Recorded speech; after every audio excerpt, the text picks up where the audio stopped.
우리 하나님 말씀 보도록 하겠습니다. 우리 함께 보길 원하는 하나님 말씀은요, 로마서 3장 23절부터 24절까지 말씀입니다. 시약성경 로마서 3장 23절에서부터 24절까지 말씀.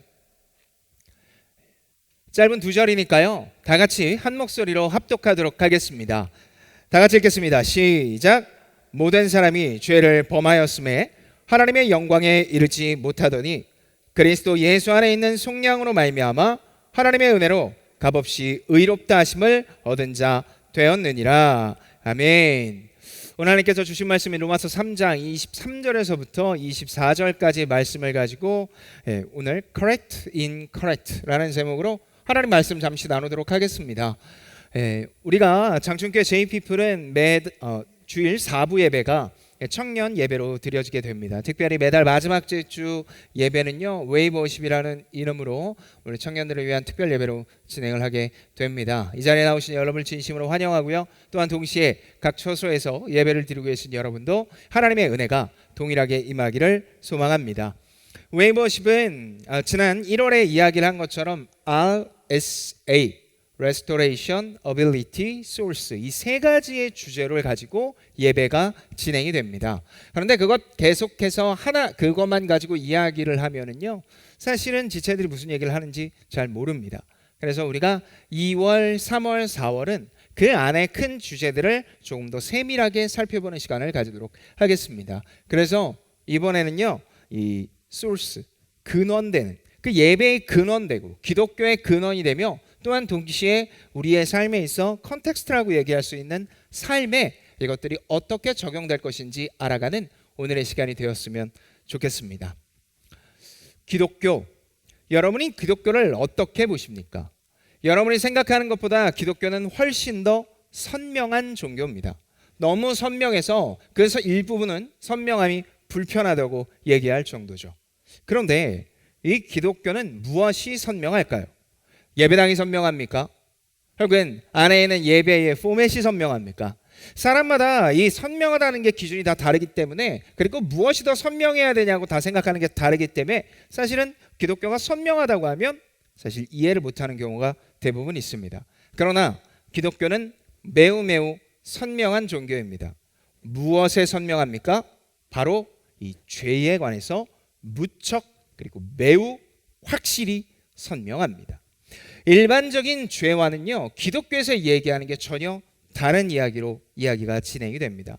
기독교를 제외한 일반 고등 종교, 이단이나 사이비 같은 거 빼고 우리가 흔히 얘기하는 그 고등 종교에서는요, 죄를 어떻게 여기냐면 윤리나 도덕적인 것을 하지 않는 행위 혹은 그와 관련된 마음을 죄로 봅니다. 그러니까 죄를 저지른다고 하면 보통 강도, 상해, 치사처럼 우리가 쉽게 알 수 있는 죄들이 죄이고, 그리고 그것들을 일으키는 마음, 그게 죄의 핵심이다라고 이야기를 하죠. 그러다 보니까 많은 종교의 그 기독교를 제외한 그 종교를 믿는 사람들은요, 신을 무서워합니다. 왜냐하면 내가 저지른 죄는 누구나 다 알고 있죠. 그래서 내가 그게 아니더라도 삶을 살아가면서 참 어렵고 힘들고, 동시에 죄인으로서 이 안에 마음 모든 것들을 계속해서 어렵고 힘든데, 그런 죄성을, 그리고 그 안에 죄책감과, 그리고 그 죄를 짓지 아니더라도 이 안에 그 엄연히 있는 고통과 힘듦을 내 스스로 해결할 수 없기 때문에, 그래서 신이라고 이야기를 하는 그들이 믿는 신의 눈치를 보면서 그 눈치로 말미암아 내가 지금 신의 비위를 맞춰야 내가 여기서 죄사함을 받는다. 그래서 기독교를 제외한 모든 고등 종교에 들어가 있는 필수 요건이 하나 있습니다. 그게 바로 노력입니다. 불교의 3000번째, 그리고 유대교나 이슬람에서 얘기하는 메카를 향한 발걸음, 등등 고등 종교라고 얘기하는 모든 곳에는 뭐가 들어가 있습니까? 노력이 들어가 있습니다. 그런데 기독교는 도대체 무엇이 다르다라는 이야기일까요? 바로 그 얘기서부터 우리 오늘 이야기를 하려고 합니다. 자, 기독교는요, 다릅니다. 지금 우리가 보고 있는 이 그림이 기독교에서 이야기를 하고 있는 죄에 관한 이야기입니다. 먼저 기독교는요, 죄를 두 가지가 아니라 세 가지로 나뉩니다. 첫 번째는 열매입니다. 이 나무의 가장 위에 있는 열매가 바로 기독교에서 얘기하는 죄의 열매인데요. 흔히 말하는 우리가 생각하는 강도, 살인, 상해 같은 죄입니다. 이것도 죄가 아니라고 하면요, 그거 사회부적응자예요. 그러니까 기독교에서도 분명히 강도, 살인, 상해, 강간 이렇게 흔히 사람들이 얘기하는 죄 다 죄라고 여겨요. 근데 이게 죄의 열매다라고 이야기를 합니다. 두 번째는요, 줄기입니다. 두 번째는 줄기인데요. 줄기는 마음속에 일어나는 죄의 열매와 연결되어 있다라고 이야기를 합니다. 질투, 음란, 탐욕처럼 마음에서 시작한 죄의 이 줄기가 있다고 이야기를 합니다. 이것은 다른 일반 고등종교와 비슷한데 기독교가 다른 진짜 죄와 관련된 선명한 게 있으니 그게 바로 세 번째 죄의 뿌리입니다. 뿌리. 이 뿌리는요, 오직 기독교에서만 다룹니다. 죄가 영어로 뭡니까? sin, S-I-N. 이게 바로 죄입니다. 그런데 이 죄를요, 어근을 따져보면 이 말이 어디에서부터 시작이 됐냐면 S, south, 그 다음에 I는 I, 나, 그리고 N은 north. 그러니까 남과 북의 중심이 누구다? 나다. sin이라는 단어의 어근이 바로 거기에서부터 시작을 했어요. 그러니까 죄라는 건요, 기독교에서 핵심적으로 이야기를 하는 건 강대, 상어, 치사, 타락 뭐 이렇게 흔히 이야기하는 탐욕, 질투 이런 게 아니라 어디에서부터 시작이다? 인생의 주인, 만물의 주인이 어디에 있다? 중심이 나에게 있다. 결국 죄는 내가 주인이고 거기에서부터 시작됐다라는 의미입니다. 여러분, 인간은 원래 하나님을 나타내는 존재입니다. 창세기에 우리가 천지창조를 하면서 인간이 만들어질 때 그 인간이 만들어진 목적은 다스림입니다. 영어로 하면 매니지먼트라고 보통 이야기를 하는데 그 단어 그대로 사용을 하니까 어떻게 돼요? 내가 사용하고 싶은 만큼, 그리고 내가 경영하고 싶은 만큼, 그걸 통해 이득을 드러내고 싶은 만큼 사람들이 마음껏 자기 마음대로 사용하는 겁니다. 그런데 원래 다스리다라는 단어는 대신 드러내다라는 뜻을 가지고 있습니다. 창세기 1장 26절부터 28절까지 나오는 인간을 향한 그 대의 명령은 하나님의 뜻을 대신 드러내는 존재로 만들어졌다라는 겁니다. 그래서 우리는 매사 모든 일에 하나님을 나타내는 것. 그러니까 내가 숨을 쉬고, 내가 밥을 먹고, 내가 직장 일을 하고, 연애를 하고, 결혼을 해서 아이를 낳는 것 하나하나가 무엇을 드러내기 위함이다? 하나님을 드러내기 위함입니다. 그러니까 많은 사람들의 이거 왜 해야 되냐라고 물을 때 내가 이게 정말 하나님을 나타내는 일인지 끊임없이 질문할 수 있어야 됩니다. 인간은 그런 존재로 창조됐습니다. 문제는 하나님을 대신해서 이 땅에서 살아가고 있는데 인간이 주인인 줄 착각하기 시작했습니다. 뭐가 일이래 막 돼요. 이거 뭐지? 기린이야. 이거 뭐지? 복숭아야. 이거 뭐지? 강아지 풀이야. 막 이름이 지어지면서 그거대로 자라는 것 보니까 착각하기 시작한 거예요. 그러면서 사단의 꿰매 빠져 야 그거 괜찮아. 선악과 정도 먹어도 돼 라고 이야기를 하면서 인간은 자신이 주인이 되고 싶어졌습니다. 결국 주인의 자리에 앉으려는 일종의 영적인 쿠데타가 바로 선악과 사건입니다. 영적인 쿠데타인 선악과 사건으로 아담과 하와는 에덴에서 쫓겨나고 무엇이 됩니까? sin, 죄, 그리고 죄의 근원이 되는 죄인이 됩니다. 이렇게 마무리되면 그나마 다행인데 이렇게 마무리되지 않고 하나님과 멀어진 인간은 형제가 서로 죽일 정도로 악행을 학습하며 또한 이 땅부터 지옥에서 살아갑니다. 질투와 탐욕, 시기와 욕심과 같이 서로 이기적이며 끊임없이 나만 드러내며 어떻게 해서든지 이 땅에서 내가 스스로 살아나려고 하는 지옥과 같은 삶을 살다가 긴장과 답답함을 도저히 이기지 못하며 어떻게 할 수 없어 헤매이는 인생이 되어져 버린 겁니다. 사람은 제가 몇 번이나 얘기했지만 기대야 살 수 있어요. 사람은 혼자서 살 수 없어요. 어디에서든지 하나님은 무조건 기대야 살 수 있다고 이야기를 했는데 우리는 쉽게 잘못된 곳에 기대죠. 혹은 기댈 곳 하나 없는 인생을 보면서 무척 슬퍼하고는 합니다. 그런 모습에서 벗어나고자 도덕적으로 윤리적으로 최선을 다합니다. 봉사를 하기도 하고요. 그리고 내가 할 수 있는 최선의 것들을 다 해내지만 사실 헌신으로 모든 것이 덮어지지 않기에 곧 무너집니다. 그리고 깊은 자책과 실망으로 연속되는 인생, 그것이 바로 모든 인간이 가진 인생의 굴곡입니다. 이렇게 이야기를 하고 나면 저도 저의 과거를 돌아보게 됩니다. 저는 어린 시절부터 너무너무 고통스러운 삶을 살았습니다. 너무 잦은 가정폭력과 그리고 삶에 있어서 이거 삶의 이유와 목적을 전혀 알지 못한 채 공부를 해야 되니까 계속해서 힘들었어요. 그러다 보니 깊은 좌절과 실패로 제 안에는 아주 심각한 질투와 탐욕에 빠졌습니다. 그래서 1등이 아니면 모두 실패, 1등이 아니면 모두 다 실패하는 인생으로 살아가면서 계속해서 삶은 나락으로 빠지기 시작했습니다. 그러니까 스트레스가 너무 쌓이고 너무 힘들어요. 그래서 가장 눈에 빨리 보이는 걸 손을 대기 시작했어요. 그게 뭐냐면 술과 담배였습니다. 술과 담배에 손을 대기 시작하는데 폭발적으로 거기에 제가 빠져들기 시작하더라고요. 그런데 여러분은 모르죠.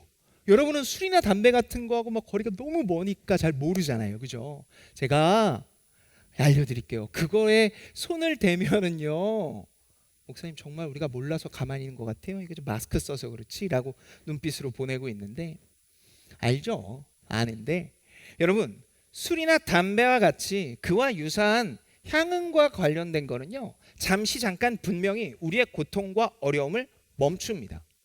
유사하게 우리에게 되게 많이 자주 있는 커피, 단당류 뭐 이런 것들도 이와 유사한데요, 분명히 고통을 받을 때 막 먹어요.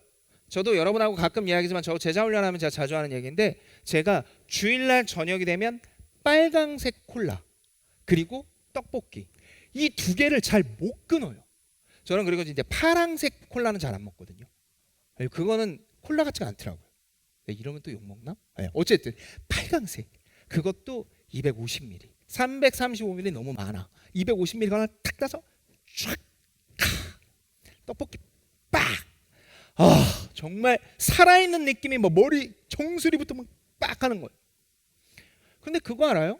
이게 커피나 단당류나 콜라나 떡볶이나 술이나 담배나 다 그걸 잠시는 잊게 해주는데, 감각이 내려가면, 그래서 이게 소화가 되면 다시 고민하던 것들, 다시 어려움이 나를 덮어세운다는 거. 그런 삶의 연속이었습니다. 제 17살 때부터 시작된, 제 10대부터 시작된 저의 삶은요, 고통과 시련과 그리고 우울증으로 계속해서 살아갔습니다. 마치 이걸 제가 항상 표현하는데, 댐으로 물을 막는 것처럼 계속해서 댐으로 물이 넘쳐오는데 그것을 막고 어떻게 해서든 나한테 못 넘어게 하려고 수많은 방법으로 계속 이야기를 했지만 그 물은 넘실넘실 나를 넘쳐오는 것 같아요. 그래서 댐을 더 높이 쌓았어요. 그리고 더 강한 향락과 그리고 더 큰 것들을 계속해서 몸에 집어넣고 계속 누리려고 했어요. 하지만 잠시의 고통의 대가는 심각했고, 저는 아주 깊은 우울증에 빠지며 결국 제 나이 32살에 신체 이상에 아무것도 이상이 없는데 냄새가 맡아지지 않은 일까지 경험하게 됐습니다. 너무너무 어려웠고 너무너무 힘들었고요. 그거 아세요? 꽃의 냄새를 맡는데 분명히 옆에 사람들이 향기롭다고 그러는데 저는 아무 냄새가 나지 않아요. 냄새가 안 맡아지면 여러분 알겠지만 식욕도 없어져요. 식욕이 없어지니까 기운이 빠지고 점점 더 세상이 살아가기가 힘들어지더라고요. 자, 이런 모습을 오늘 사도 바울이 로마서 3장 24절에 이렇게 23절에 이렇게 이야기를 합니다. 새 번역 버전입니다. 제가 먼저 읽도록 하겠습니다. 모든 사람이 죄를 범하였습니다. 그래서 사람은 하나님의 영광에 못 미치는 처지에 놓여 있습니다. 오늘 본문에서 이야기하는 이 영광은 빛입니다. 하나님의 영광은 하나님의 빛인데, 하나님께서 빛에 한계가 없이 세상의 모든 것을 빛으로 덮었습니다. 빛에 우리가 거하니까 어떤 일이 생깁니까? 나의 수치, 나의 어려움, 나의 고통, 나의 시련이 다 드러나는 거예요. 그리고 이게 어디서부터 시작이 됐다? 내가 주인 되는 거에서부터 시작됐다라는 게 만천하에 공개되기 시작했습니다. 그렇게 하나님의 빛을 벗어날 수가 없어서 어떻게 하면 좋나 좌충우돌하며 계속해서 살아가고 있는 우리를 향해 하나님께서는 그것을 보시며 뭐라고 얘기하십니까? 내가 그럴 줄 알았다가 아니라 함께 탄식하십니다. 좌충우돌하며 좌고우면하면서 이거 어디 피할 데 없어? 이거 어떻게 할 수 없는 거 아니야? 라고 얘기를 하면서 주저앉을 것 같은 그 영혼을 향해 하나님께서는 탄식하십니다. 창조주이신 하나님이 그렇게 부끄럽고 수치스러우며 고통스러워하고 있는 모습을 보면서 탄식하십니다. 마치 부모가 자녀의 그릇된 모습에 탄식하듯 무척 안타까워하며 아파하셨습니다. 그런데 세상에서 제일 싫은 사람이 위로만 하는 사람 아닙니까? 잘할 수 있어, 파이팅, 그거 누구나 할 수 있잖아요. 하나님도 그거 잘 아셨어요. 괜찮아, 탄식하면서 멈추는 게 아니라 내가 그걸 온전히 해결하겠다. 너가 가지고 있는 그 부끄러움과 수치와 좌절됨과 우울과 모든 것들을, 내 이 빛 안에서 드러나는 그 모든 것들을 내가 어떻게 하겠다? 내가 온전히 해결하겠다. 탄식으로만 멈추지 않으시고 궁극적인 해결책을 주시니 그것이 바로 십자가입니다. 창조주에 대한 반역의 대가는 죽음뿐이죠. 죽고 끝나는 것이 아니라 영원한 고통 속에서 허우적됩니다. 이것을 누가복음에서는 어떻게 표현합니까? 불 속에서 영원히 살게 된다. 타지도 않고 사라지도 않는 그 고통 속에서 영원히 살게 된다라고 이야기를 합니다. 그렇게 허우적대면서, 여러분 이 땅에 살면서 힘들고 어렵고 지치고 부끄럽고 수치스러운 적 있죠. 그 감정이 시간이 지나면 사라져요. 아니 가라앉아요, 수면 아래로. 근데 지옥을 얻다, 그걸 매분 매초 가장 최고의 극도의 감정으로 느끼면서 영원히 살아가는 거예요. 근데 여기가 뜨겁고 고통스러워. 그런 것들이 죽음의 본질이며 원래 모든 인간이 글로 가야만 했습니다. 하나님은 이런 죽음을 경험하도록 놔두지 않으시고 자신이 직접 이 땅에 내려오시어 그리스도가, 예수가 되어 십자가에 대신 달리셨습니다.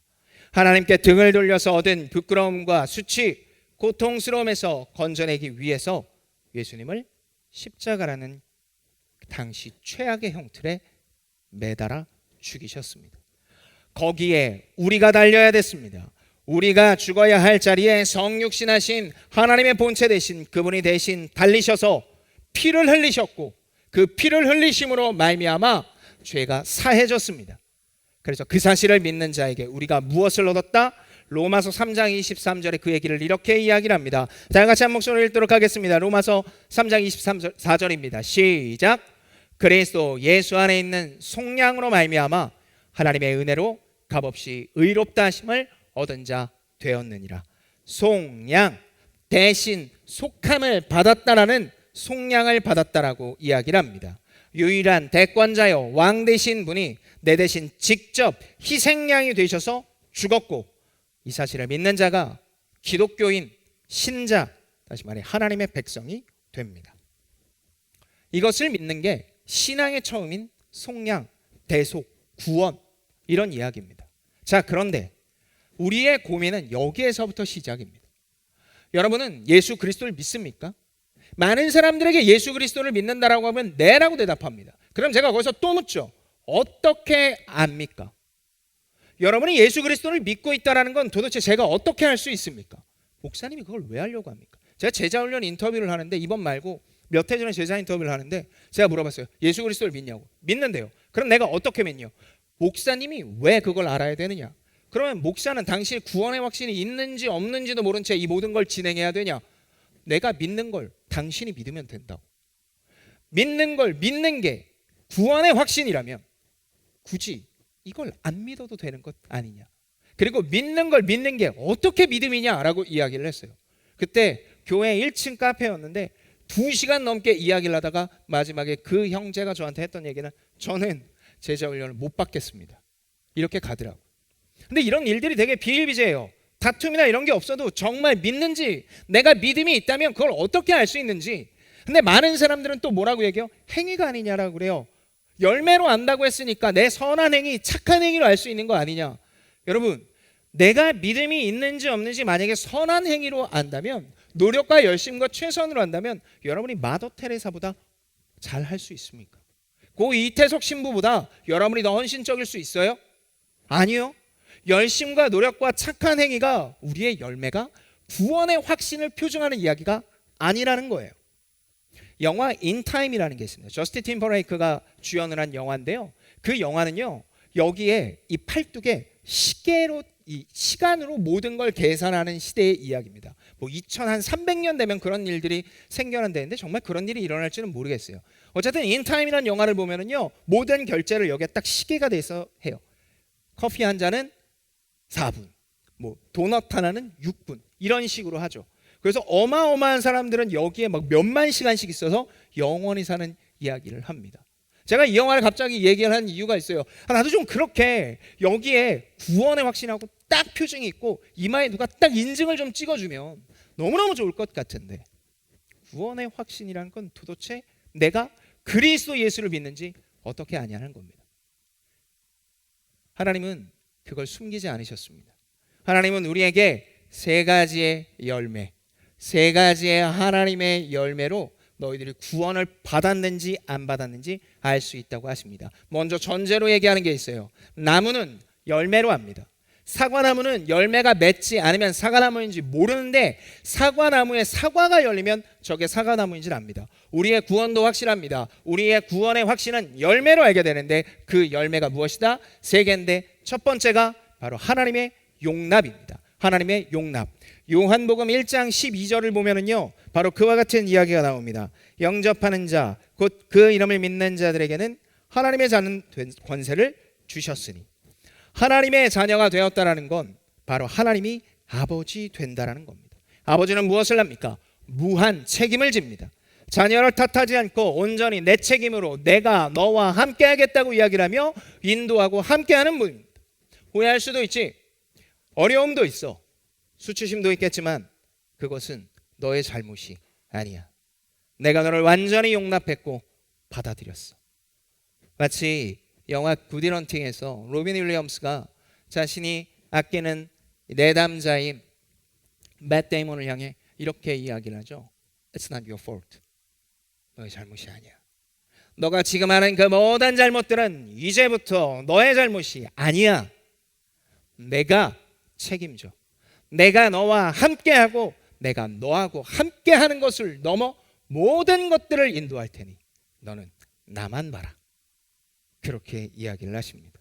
그렇게 구원의 확신이 있다면 첫 번째로 하나님의 이 용납을 인조히 누려야 합니다. 누린다라는 단어는요, 인조히 즐거워하는 거예요. 내 삶에 있어서 내가 좀 죄를 짓기도 하고 좀 하나님과 길을 멀어지기도 하죠. 그런데 그때 하나님의 말씀을 듣고 돌아와 하나님 내가 잘못했어요 라고 이야기를 할 때 하나님께서 그래 내가 널 기다렸다, 사랑하는 내 자녀야, 나와 함께 하자라고 이야기를 하는 거 들으며 기뻐하는 것, 그래서 하나님과 다시 가까워짐이 얼마나 기쁜 일인지 깨달아가는 것, 그래서 하나님께서 나를 얼마나 사랑하는지 깨달아가는 게 하나님께서 구원의 열매를 주신 첫 번째인 용납이라는 겁니다. 두 번째 열매입니다. 두 번째 열매는 바로 특별한 존재가 되었다라는 겁니다. 에베소서 2장 10절의 말씀입니다. 이걸 세번역으로 보면은요, 이렇게 나옵니다. 우리는 하나님의 작품입니다. 선한 일을 하게 하시려고 하나님께서 그리스도 예수 안에서 우리를 만드셨습니다. 하나님께서 이렇게 미리 준비하신 것은 우리가 선한 일을 하며 살아가게 하시려는 것입니다. 하나님은 당신의 자녀들을 작품이라고 부르셨습니다. 작품. 여기 작품은요, 헬라어로 포이에마, 영어로 하면 시그니처라는 거예요. 여러분 커피 마시러 요즘 뭐 이태원이나 이런 데 다 돌아다니다 보면 이 카페의 시그니처는 뭡니다라고 딱 붙어 있어요. 노티드의 뭐 이런 식으로 딱 붙어 있다고요. 그런데 하나님께서는요, 일반 매장에서 시그니처라고 얘기를 하면서 유사한 것들을 이야기를 하지 않고 하나님께서는 우리를 향해 너는 나의 시그니처다, 너는 나의 작품이고 그 어떤 것도 비교할 수 없는 존재다라고 이야기를 하십니다. 하나님이 우리를 그렇게 여기셨습니다. 그러면서 하나님은 이 부분에서 우리를 향해 뭐라고 이야기를 하세요? 그러니까 비교하지 마. 그러니까 비교하지 마 라고 이야기를 하세요. 제가 순장 모임에서도 한번 이야기를 했던 건데요, 제가 아는 한 자매가 있었습니다. 근데 이 자매가 굉장히 아름다운 자매였어요. 남성들이 보기에 아주 외모도 화려했고 저 자매하고는 많은 형제들이 교제하고 싶겠다 싶은 자매였어요. 근데 이 자매가 어느 날부터 눈을 고치는 거예요. 눈을 고치는데 한 번, 두 번, 3번, 4번, 5번, 6번, 7번, 8번, 9번, 9번을 고치더라고요. 제가 만나는 몇 년 사이에 9번의 눈을 고치는데 제가 선글라스 안 낀 날을 보기가 더 어려울 정도였어요. 그래서 제가 그 자매에게 물었어요. 아니 왜 너는 눈을 그렇게 자주 고치니? 그래서 제가 농담처럼 이야기하느라고 대답도 가수 레이디 가가보다 더 진해 지금 여기. 그러지 마. 그랬는데 이 자매가 제 농담처럼 하는 이야기를 다 듣고 나서 제 눈이 너무 못생겨서 그래요 라고 하더라고요. 그래서 너 왜 눈이 못생겨? 너무너무 아름다워 라고 이야기를 했는데 결국 시간이 지나면서 저하고 이야기를 하는데 첫 번째 20대 처음에 사귀었던 남자친구가 헤어지면서 이 자매에게 너는 눈이 못생겨서 헤어지는 거야 라고 이야기를 한 거예요. 그런데 이 자매가 못생겨서 눈이 못생겨서 헤어진다는 말을 그대로 받아들인 거예요. 그러면서 눈은 누구처럼 이뻐야 되지? TV를 보면 유명 연예인들이 나오니까 그 유명 연예인들을 눈을 가지고 와서 계속 고쳐달라고 하는 거예요. 그런데 의사도 양심이 있는지 한 군데서 안 되니까 두 군데 세 군데 돌아다니면서 계속 눈을 고치고 다녔던 거예요. 하나님께서 그런 지체들을 향해서 이야기를 하시는 거예요. 뭐라고요? 아니 너는 눈이 못생기지 않았어. 세상에서는 눈이 이래야 이쁘다라고 이야기를 하지, 그리고 몸매는 이래야 된다고 이야기를 하지, 몸무게는 이래야 된다고 이야기를 하지, 이 정도 돈이 있어야 된다고 행복을 하다고 이야기를 하지, 이 정도 지위가 있어야 된다고 이야기를 하지. 아니야. 너는 내 시그니처야. 너는 내 작품이야. 너가 지금 혹시 공부를 못해도, 너가 지금 직업이 없어도, 너가 지금 사회의 기준보다 조금 더 외모가 화려하지 않아도, 차가 없어도 너는 내 자녀야. 내 거야. 그러니까 너는 지금 만들어진 그 독특하고 아주 특별한 그 길을 걸어가기만 하면 돼. 책임은 내가 지니까.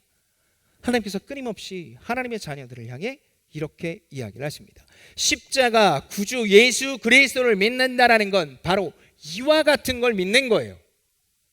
그냥 단순한 익숙함이 아니라 이와 같은 걸 믿는 겁니다. 이것이 바로 그리스도 안에서 내가 온전히 특별한 존재다라는 걸 믿게 되는 겁니다. 그리고 마지막 세 번째입니다.